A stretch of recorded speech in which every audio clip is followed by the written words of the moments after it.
Minutos, continuamos en Suéltalo Ya. Así que, bueno, pues lo hacemos ya. Como hacemos los miércoles sobre estas horas, con Adrián Celaya, compañero de CAI Center, con el que además la semana pasada dejamos algún tema pendiente que vamos a recuperar y bueno, pues lo que nos dé tiempo en estos 15-20 minutos a tratar con él. Adrián, hola Egunon, muy buenas. Hola Egunon. Egunon, bueno, pues la semana pasada, si no recuerdo mal, se nos quedó pendiente pues algo relacionado con las elecciones en los Estados Unidos, por cierto que son a la vuelta de la esquina ya, y un concepto que queríamos que nos explicaras, que era la solución Glass-Steagall para salvar el sistema bancario.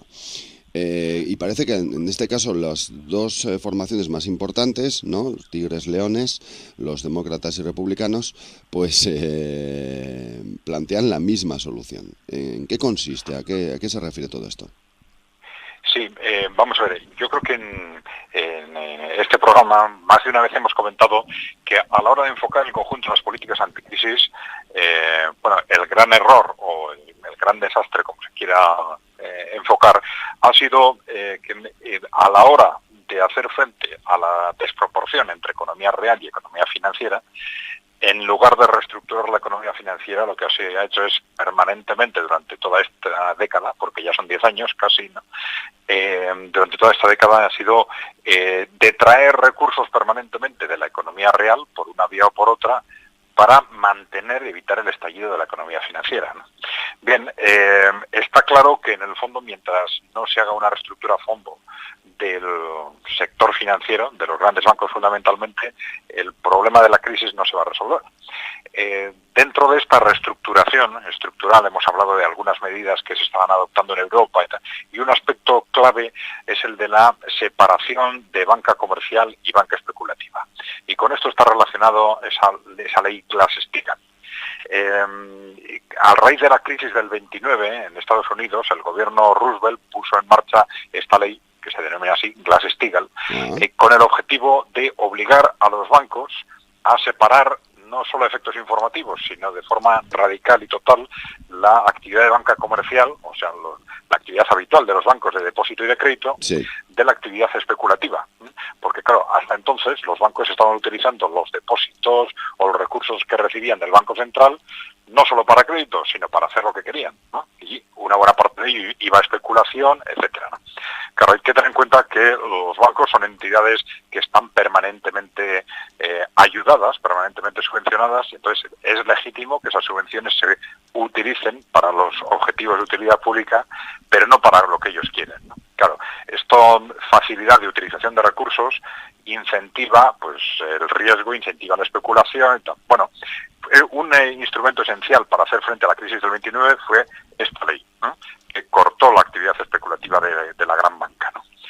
Lo que ocurrió es que en las siguientes décadas, de forma progresiva, se fueron introduciendo excepciones a esta ley, se fue suavizando su contenido hasta que se derogó definitivamente con el gobierno de Bill Clinton en su momento. Esto fue no el único, pero fue un elemento clave para disparar la especulación financiera en Estados Unidos y en el conjunto occidente también, porque algo similar pasó en Europa, ¿no? Bueno, entonces, a raíz del estallido de la crisis actual, distintos movimientos empezaron a reivindicar la reimplantación de la ley Glass-Steagall, ¿no? Cuyo objetivo sería exactamente este, es decir, los grandes bancos que tienen una buena parte de sus activos comprometidos en banca especulativa estarían obligados a cortar de tal forma que esto permitiera salvar la banca comercial y anular los compromisos y los créditos y las deudas por banca especulativa, ¿no? Claro, esto políticamente es muy complicado, pues este ha sido el obstáculo fundamental para que esto no se haya hecho, ¿no? Es decir, hay intereses tremendos detrás de esto. Los grandes bancos de Estados Unidos, lo que es la banca de inversión, vive de este tipo de actividades, ¿no? Entonces, cortarlo pues es un problema político muy complicado.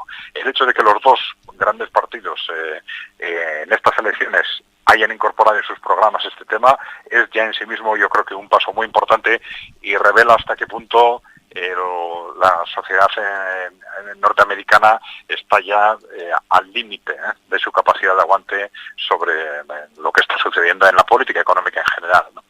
Hay que ser también escépticos en cierta medida, porque aunque esto esté en los programas, el que luego se aplique pues va a ser mucho más complicado. Eso estaba pensando mientras hablabas de ello, ¿no? Claro, de hecho en el Partido Demócrata Hillary Clinton era de los candidatos que existían en las primeras elecciones primarias, era la única que estaba en contra de la aplicación de la ley Glass-Steagall y expresamente se posicionó en contra. Entonces el programa del partido está a favor, pero Hillary Clinton personalmente se ha posicionado en contra. Y luego, como ya hemos dicho, gane uno u otro, las presiones del sector financiero para que esto no se haga van a ser tremendas, por supuesto. Bueno, pues como decíamos, elecciones inminentes ya en los Estados Unidos y, bueno, pues un asunto en el que parece que en principio están de acuerdo los candidatos, las dos formaciones. Vendremos a casa enseguidita, porque nos has mandado como dos temas finales que eran muy interesantes, pero yo creo que centrarnos, pasar un poco de Estados Unidos a Europa, vamos a seguir hablando casi prácticamente un poco de lo mismo, ¿no? La verdad es que pues los datos de la expansión monetaria y de las políticas impulsadas por el PCE nos llevan a unas cifras ya tremendas que llegarían incluso al 30%, nos decías, Adrián, del Producto Interior Bruto de la propia Unión Europea, ¿no? Sí. Tenemos datos actualizados al 30 de septiembre. Ya hemos comentado más de una vez que nosotros estamos trabajando en un proyecto con la Unión Europea alrededor de este tema. Cifras actualizadas al 30 de septiembre nos llevan a que los datos acumulados de estos programas, son los programas, lo que se llaman programas extraordinarios de expansión monetaria, ¿no? Es decir, normalmente en la actividad normal de los bancos centrales pues hay un flujo constante de recursos hacia el sistema bancario. Ahí también se podría esto se podría hablar de distintas formas desde el punto de vista de economía política, ¿no? Que no nos olvidemos de que incluso en una situación normal la política monetaria es una subvención permanente del sistema bancario, ¿no? Entonces las subvenciones pues tienen una lógica, es decir, si esos recursos se destinan a fines de interés general, pues tiene una lógica como cualquier otro tipo de ayuda, como la que se podría dar a una empresa industrial, ¿no? Entonces, a partir del estallido de la crisis y sobre todo a partir del momento en que terminan los rescates bancarios en el año 2010, si recordáis, los rescates bancarios fueron fundamentalmente entre el 2008 y el 2010, se dispararon los déficits de los estados. A cuenta de esto, había la sensación de que se había llegado al límite, pero resulta que a partir de ese momento se pone en marcha indirectamente unas políticas monetarias expansivas que de alguna forma tienen un efecto similar o sustitutorio de aquellas políticas de rescate. Y esto es muy importante tenerlo en cuenta, porque ahora con estas cifras ya vemos que las sucesivas operaciones de expansión monetaria pues han superado el 30%, como decías tú, del presupuesto del PIB de la eurozona. Estamos hablando pues ya de 3 billones europeos, 3 millones de millones, 3,2 billones de billones que se han entregado durante estos años, a partir del 2011 al sistema bancario, en principio, si nos atenemos a los medios de comunicación, con distintos objetivos de interés general. Y estos objetivos, suelen cambiar cada X meses, ¿no? De ahí se nos bombardea durante unos meses con que se trata de lucha contra la deflación. Nadie sabe muy bien por qué es tan peligrosa la deflación, pero cada X meses se busca un pretexto distinto, ¿no? Otras veces dicen, como hay crisis, pues hay que reactivar la economía. En otros momentos es otro argumento distinto, pero en la práctica lo que está sucediendo es que solo una pequeña parte de estos recursos finalizan en crédito, es decir, en su verdadero objetivo, y el resto quedan apalancados en el propio sistema financiero, que los utiliza simplemente para incrementar su liquidez, para refinanciarse, para comprar activos financieros, incluso para especular, etcétera.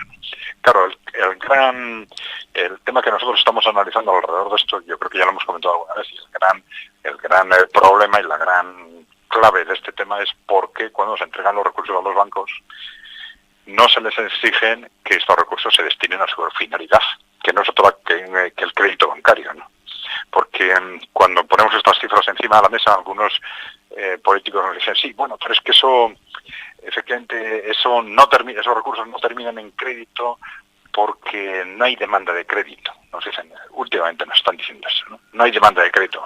Hombre, claro, es que si no hay demanda de crédito, lo que no hay que hacer es darle recursos a los bancos para que atiendan una necesidad que no existe, ¿no? Es decir, ¿me entiendes, no? Es decir, es importante saber que, claro, que la política, cómo funciona la expansión monetaria. Esto es, a veces lo olvidamos, pero para los oyentes es importante, ¿no? Es decir, los bancos centrales, cuando dicen que inyectan dinero en la economía, no lo lanzan directamente a la economía, sino que se lo entregan a los bancos para que estos, a través del crédito, lo inyecten en la economía. Pero esa es la finalidad teórica. Pero claro, si les entregamos estos recursos a los bancos para que hagan con ellos lo que quieran, pues solo se cumple esa finalidad. Pues bueno, no hay cifras claras, pero a veces se habla de un 20, un 30, un 40% de esos recursos están terminando en operaciones de crédito, que es su finalidad, y el resto, pues bueno, se destina a lo que estos grandes bancos quieren, ¿no? Sí. Ya sabes que los bancos también, esto se nos está diciendo mucho, los bancos de nuestro entorno se quejan mucho de estas políticas monetarias porque como consecuencia de estas políticas monetarias expansivas que están tirando los tipos de interés, que les dejan poco margen para la actividad comercial y les hacen difícil obtener resultados, ¿no? Esto también es cierto. Es decir, esta política monetaria expansiva lo que está haciendo es desincentivar la actividad propiamente comercial e incentivar la actividad especulativa. Es decir, pero es desde un punto de vista de intereses políticos, es un interés clarísimo por parte de los grandes bancos que están de alguna forma sobreviviendo durante estos años gracias a este tipo de operaciones, ¿no? En fin, es una barbaridad, pero es una barbaridad ante la que la clase política en general se encoge de hombros. Esto es una de las cosas que más perplejos nos dejan, ¿no? Es decir, nosotros pensábamos que cuando profundizáramos en este tema en Bruselas íbamos a encontrar, pues no sé, por lo menos dudas técnicas, ¿no? Es decir, de que esto fuera así, de que las cifras fueran realmente estas, etcétera. Hicimos un contraste con 85 expertos en toda la Unión Europea, y la verdad es que el tema es muy, muy claro, no hay obstáculos técnicos, los responsables políticos te dicen, bueno, efectivamente es así. Dice, bueno, efectivamente no debería, es así, eso es todo lo que está sucediendo, no debería suceder, y entonces ¿qué? Y bueno, entonces se encogen de hombros, ¿no? Este es un tema tabú en el ámbito político, ¿no? Qué bien. Oye, no lo habíamos metido en la lista, pero ahora que ya sabemos fijo que el sábado Rajoy va a ser presidente de España, ya la Unión Europea ya está sacando su patita, 5.500 millones de euros más para 2017 de recortes.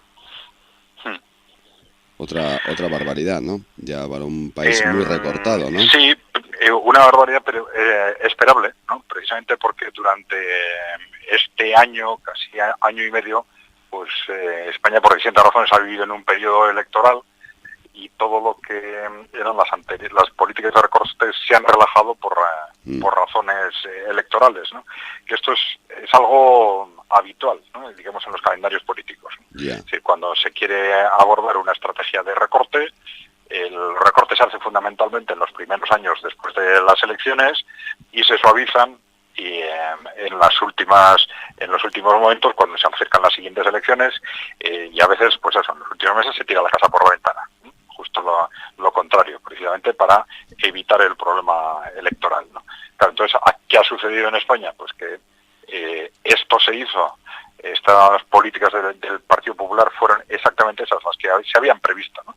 Pero eso es exactamente lo que hizo el Partido Popular en el anterior periodo de 4 años, pero después de esas elecciones hay otras elecciones, con lo cual se han despreocupado del déficit, pues como era también previsible, ¿no? Durante todo este tiempo, y entonces, claro, ahora la Unión Europea les viene con todo lo que no han hecho este año desde el punto de vista de objetivos de contención del déficit, además de lo que ya se preveía que iba a venir de cualquier forma, ¿no? Bueno, aquí hay que estar muy atentos a cómo se enfoca el cumplimiento del déficit. Claro, los mensajes desde la Unión Europea en principio son muy claros. La Unión Europea sí se le... Otra cosa es que lancen mensajes de segundo nivel sobre cómo piensan ellos que se podrían conseguir esos objetivos, pero el objetivo fundamental de la Unión Europea es el déficit. La contención del déficit durante estos años es un objetivo, yo creo que en principio razonable, lógico, teniendo en cuenta el problema estructural en que nos habíamos metido en toda Europa con la deuda pública, ¿no? Primero con la deuda privada y luego con la deuda pública. Claro, si queremos realmente tener gobiernos que sean que puedan hacer políticas públicas autónomas y que no dependan constantemente de lo que les diga el sistema financiero, tienen que evitar que esa deuda pública vaya más. Y esto implica contener el déficit. Entonces, yo creo que ese objetivo es lógico en este momento. Otra cosa es que para conseguir esa contención del déficit, ¿qué instrumentos se utilizan? Ya sabemos que de contención del déficit puede ser vía reducción de gastos o puede ser vía aumentando ingresos. Entonces,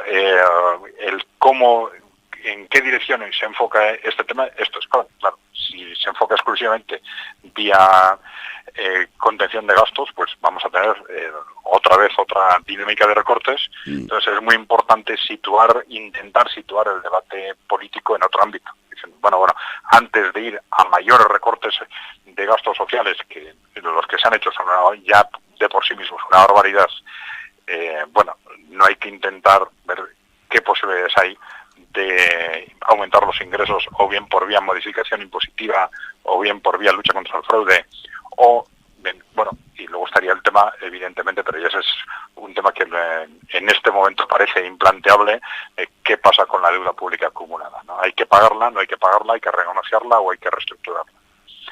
Pero bueno, eso ya sabemos que es un tema de otra dimensión. Sí, además tiene también el otro punto que hablábamos la semana pasada de la hucha de las pensiones, que se ha ido usando también, ¿no?, para otros gastos, y otro de los problemas que viene a corto plazo, o por lo menos a medio plazo, ¿no?, a la hora de buscar una solución para poder garantizar, ¿no?, el futuro de las pensiones. Bueno, Adrián, nos tenemos que marchar, pero vamos a recordar esas charlas que nos mandabas, pues yo creo que a última hora, porque hay como unas jornadas interesantes en Donostia y en Orio, ¿no? Sí, mañana por la mañana vamos a estar en Donostia, en la Facultad de Derecho, en unas jornadas que organiza la Facultad de Derecho con el Comité Económico y Social Europeo sobre el futuro de cooperativas de crédito y cajas de ahorro en Europa, en el que vamos a hablar también del futuro del sistema financiero en el País Vasco. Yo creo que puede ser un tema muy interesante desde el punto de vista de reflexión sobre el futuro de Kutxabank, etcétera. Y por la tarde a las 7 vamos a estar en Orio en una jornada sobre el derecho a decidir y el autogobierno en relación con la economía y las relaciones laborales. Va a estar los sindicatos ELA y LAB y nosotros, ECAI Center también. Bueno, pues muy interesantes las dos citas de mañana, Donostia y Orio, ya sabéis. Muy bien, Adrián, gracias como siempre, hasta la semana que viene. Muy bien, a vosotros. Adiós.